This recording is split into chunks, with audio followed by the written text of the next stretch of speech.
اور جناح کے بعد لیاقت علی خان بہت بڑے سوشلسٹ ہیں، اور پھر یہ ذوالفقار علی بھٹو صاحب، اور اس کے بعد بی بی صاحبہ، اور یہ تمام چیزیں جو سلسلہ پھر چل نکلا آگے. لیکن اگر آپ کسی بھی شخص کو اس کی فکر سے الگ کر دیں گے بالکل تو وہ ان سینکڑوں وزیروں اور مطلب وزیر اعظموں اور صدر جیسا مشیروں جیسا وہ ہو جائے گا کہ جو گلیوں میں پھرتے رہتے. بھٹو صاحب کی منفرد شخصیت تھی. وہ صدر تو ضیاء الحق بھی تھا نا، بالکل، لیکن ایک فکر ہے فکر ہے اور ایک بیٹل آف آئیڈیاز ہے، ٹھیک، جو کہ مسلم نیشنلزم اور مسلم فنڈامنٹلزم کے درمیان بیٹل آف آئیڈیاز ہے، 200 سال سے زیادہ پہ پھیلی، صحیح، اور اس کے اندر وہ ایک ہے، اور اللہ نے انہیں حیات دوام بخشی. بالکل، وہ اس لیے کہ جیسا کہ علامہ نے کہا ہے کہ میرے خاک و خون سے تو نے یہ جہاں کیا ہے پیدا، صلہ شہید کیا ہے تب اتارے جاویدانہ. تو کسی بھی نظریے کی صداقت اگر کوئی اپنی جان قربان کر کے دیتا ہے تو پھر اس کا نام بھی امر ہوتا ہے اور وہ نظریہ بھی آگے بڑھتا ہے، اور لوگ دیر تک یاد رکھتے ہیں. اور یہی وجہ ہے کہ آج بھٹو صاحب کو لوگ اور دنیا جانتی ہے. تب اتارے جاویدانہ کہا ہے. اچھا تاج صاحب، بھٹو صاحب کا منفرد اسٹائل تھا کام کا. محنتی آدمی تھے جی، دن جلدی شروع کرتے تھے اپنا اور رات دیر تک کام کرتے تھے. یعنی یہ احساس کہ وقت کم ہے اور اس کم وقت کے اندر زیادہ سے زیادہ کام کر لیا جائے، یہ احساس جو ہے وہ آپ کو، یعنی ایک چیز ہوتی ہے نا وقت گزارنا، جی ہاں، ایک چیز ہوتی ہے پیشن، کہ نہیں یہ ایک لمحہ میرے پاس ہے، اس ایک لمحے میں یا ایک منٹ میں میں کتنا کام کر سکتا ہوں یا کر کرنا سکتا ہوں. وہ پیشن، وہ عاشقوں کا کام، بالکل دیوانوں کا کام ہے. وہ ایک دن گئے ہوئے تھے کہیں یہاں ٹھٹے سے آگے سجاول کی طرف، جی، اور مطلب شام کو آئے تو بہت غصے میں دیکھا. میں معراج خاص بھائی سے پوچھا کہ بھائی ہوا کیا؟ کہنے لگے وہ ہم وقت سے پہلے چل رہے تھے تو کسی نے کہا کہ یہاں ایک بزرگ ان کی وفات ہوئی ہے، آپ سے بہت محبت کرتے تھے، تو 10 منٹ کو بھٹو صاحب نے کہا. اترے تو وہ پیڑ کے نیچے کچھ پلنگ لگے ہوئے تھے، کچھ نوجوان لیٹے ہوئے چائے پی رہے تھے. صبح 10 بجے کا وقت تھا. تو بھٹو صاحب کو دیکھ کے بہت خوش ہوئے. وہ کہ بھائی کیا ہو رہا ہے؟ پہلے سر ٹائم پاس کر رہے ہیں. مطلب اس شام تک میں گواؤں کہ ذوالفقار علی بھٹو مطلب غصے کے مارے ان کی جو حالت تھی. کہنے لگے صبح 10 بجے اس قوم کے نوجوانوں کا مسئلہ یہ ہے کہ ٹائم کیسے پاس کیا جائے، کیسے ہوگا، یہ کیسے آگے چلیں گے. کہنے لگے 5000 سال ہم وہیں کھڑے رہیں گے اگر صبح 10 بجے یہ مسئلہ ہے کہ ٹائم کیسے پاس کیا جائے. اچھا تاج صاحب، بھٹو صاحب غریب عوام میں بہت مقبول رہے، اس کی وجہ؟ ظاہر کہ طبقاتی سماج ہے اور جو بھی غریب عوام کی بات کرے گا غریب عوام اس سے پیار کریں گے، اور ظاہر ہے کہ جو صاحبان اقتدار ہیں، جو طبقہ بالا سے جو تھا وہ اس سے نفرت کریں گے. تو یہی ہوتا ہے. لیکن بات یہ ہے کہ کیا صرف بات کی جائے. میرے بابا ایک دن ناراض ہو کے کہنے لگے تم ایک چیز کہتے ہو اس کے لیے تکلیف نہیں اٹھاتے، اگر تم تکلیف نہیں اٹھاتے تو تم تو جھوٹ بول رہے ہو. صحیح. تو اگر جو آپ کہہ رہے ہیں اس کے لیے آپ تکلیف اٹھا رہے ہیں اور اپنی جان تک قربان کر رہے ہیں، پھر آپ سچ بول رہے ہیں. ٹھیک. اور سچوں کو سے لوگ محبت کرتے ہیں. اور یہی وجہ ہے کہ بھٹو صاحب کو لوگ یاد رکھتے ہیں. اور ہمارے کلچر میں، ہماری ثقافت میں جو شہید ہے اس کا خاص مقام ہے. بالکل بالکل.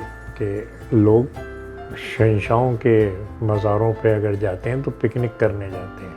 بالکل. وہ جو فقیر ہے جس نے جان دے دی ہے، 2 پولز ہیں نا قطبین جنہیں کہیے، ایک دربار ہے اور ایک خانقاہ ہے. وہ دربار تو آئے بادشاہ پتہ نہیں کتنے نکل گئے، آئے اور چلے گئے، کچھ آثار ان کے اثر بچے ہیں. تو لوگ پکنک کو چلے جاتے ہیں، وہاں لوگ جا کے اور اپنے نیکی حاصل کرتے ہیں. بالکل ٹھیک.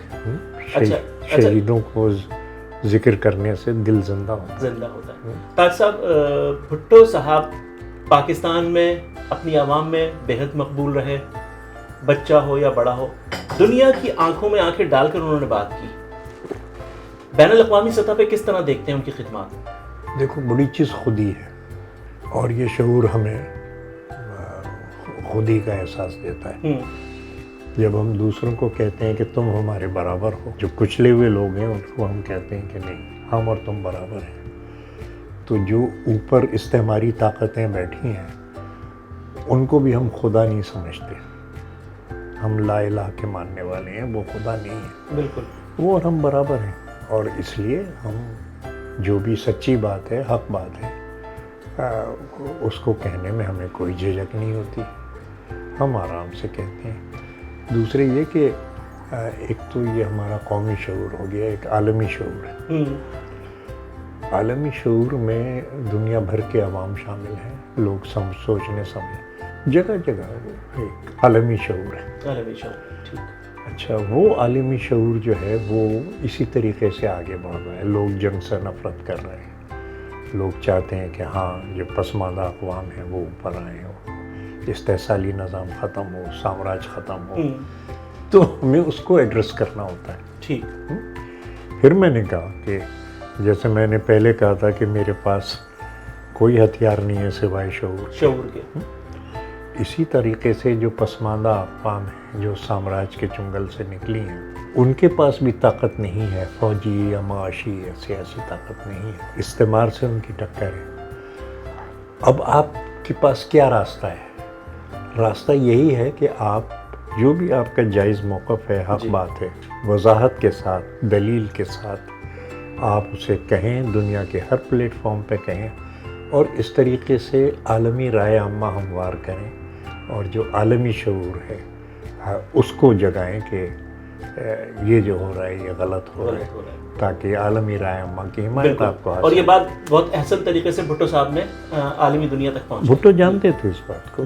بھٹو اس بات کو جانتے تھے، لیکن بڑی بات یہ ہے کہ آپ کا موقف جائز اور درست. ٹھیک. مزاج کیسا تھا بھٹو صاحب کا؟ عام روٹین میں ظاہر ہے آپ ساتھ رہے، آپ نے دیکھا، مزاج کیسا تھا؟ نرم مزاج تھے، گرم مزاج تھے، یا ہنسمکھ تھے؟ نہیں، وہ تو دیکھو نا، سیدھی سی بات ہے. مطلب آدمی جب انٹرنلائز کر لیتا ہے اپنے کریٹر کو تو پھر ہر چیز بدل جاتی ہے. بالکل ہر چیز بدل جاتی ہے. غلط کیا ہے، صحیح کیا ہے، دوستی کیا ہے، دشمنی کیا ہے، وہ ہر چیز پھر اپنے خالق کی نظر سے دیکھتا ہے. بالکل. اچھا طاہر صاحب، بھٹو صاحب نے روٹی کپڑا مکان کا نعرہ دیا اور اس پر عمل پیرا ہو کر دکھانے کی کوشش بھی کی. آج بھٹو صاحب کے اس نعرے کو کس طرح دیکھ رہے ہیں؟ تو روٹی کپڑا مکان جو ہے وہ یہ نہیں ہے کہ میں نے ایک روٹی کھائی یا دو روٹی کھائی ہے یہ جی، بلکہ جو معیار زندگی ہے اس کو کیسے اوپر لایا جائے، کیسے بہتر بنایا اور جائے، اس کو جو دولت وہ پیدا کر رہے ہیں اس پر پہلا حق ان کا کیسے تسلیم کیا جائے. صحیح. تو یہ اگر آپ اس کے معنی میں جائیں گے تو اس کے معنی یہ ہیں. اور پھر آگے کے ایک منصفانہ نظام، ایک عادلانہ نظام، کیونکہ اب جو بڑے بڑے اکانومسٹ ہیں، ڈاکٹر اسٹیگلٹس اور یہ وہ جو ورلڈ بینک کے اندر چیف اکانومسٹ اور بڑے بڑے علم معاشیات کے خدا، وہ کہہ رہے ہیں کہ جب تک انیکویلٹی دور نہیں ہوگی گروتھ نہیں ہوگی. تو یہ بات وہ ہے جو ہمارے نبی پاک 1300 سال پہلے کہہ گئے تھے. بالکل. بہت شکریہ طاہر صاحب آپ کا کہ آپ نے وقت دیا. شہید ذوالفقار علی بھٹو کے یوم پیدائش کے حوالے سے کچھ یادیں، کچھ باتیں ہمارے سننے اور دیکھنے والوں تک پہنچائی.